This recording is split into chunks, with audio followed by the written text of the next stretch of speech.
solidaire, ce qui est peut-être intéressant, c'est de regarder par rapport à ces principes, ces valeurs, ces objectifs, en quoi est-ce que ça rencontre votre projet, hein, très clairement. Donc, l'économie sociale et solidaire aujourd'hui, il y a un consensus qui est en train de s'établir au niveau national pour la décrire autour d'un certain nombre de champs de valeurs qui sont.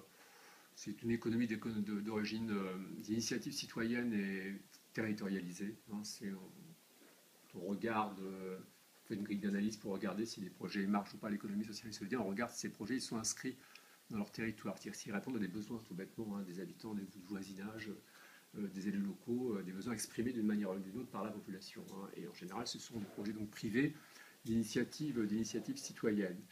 C'est une économie qui se définit par ses valeurs ajoutées sociales et sociétales.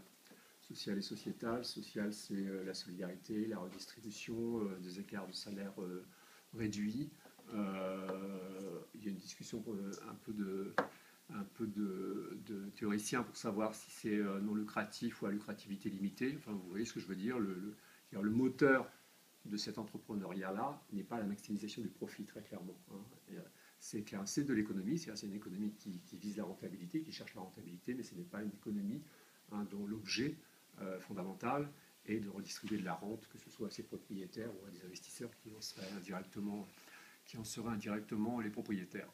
Donc plus-value sociale aussi dans le sens de la gouvernance, donc de projets partagés, de projets collectifs, de projets démocratiques. Hein, et donc pour ça qu'en général, enfin très souvent dans l'économie solidaire, les modèles coopératifs jouent un rôle important, hein, avec l'idée que dans les coopératives, un homme ou une femme, une voix, chacun a autant de pouvoir.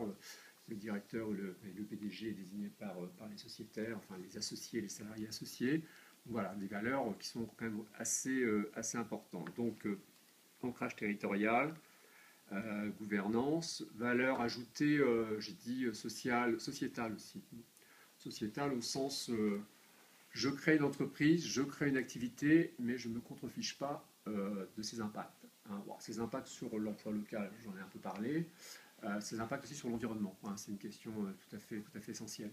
Hein. Et donc c'est une certaine forme d'approche responsable de l'économie. Hein. C'est développer de l'économie dans un environnement bien particulier et en se préoccupant de façon sérieuse et pas marginale, pas communicante, des impacts immédiats, des impacts de moyen terme, de long terme sur l'environnement, la nature environnante, l'économie, les producteurs de l'environnement, etc. J'ai pas dû non, en oublier. Pour l'essentiel, ça tourne autour de ça. Et c'est au travers de ces critères-là hein, qu'on regarde si des projets peuvent émarger ou non à l'économie sociale et solidaire.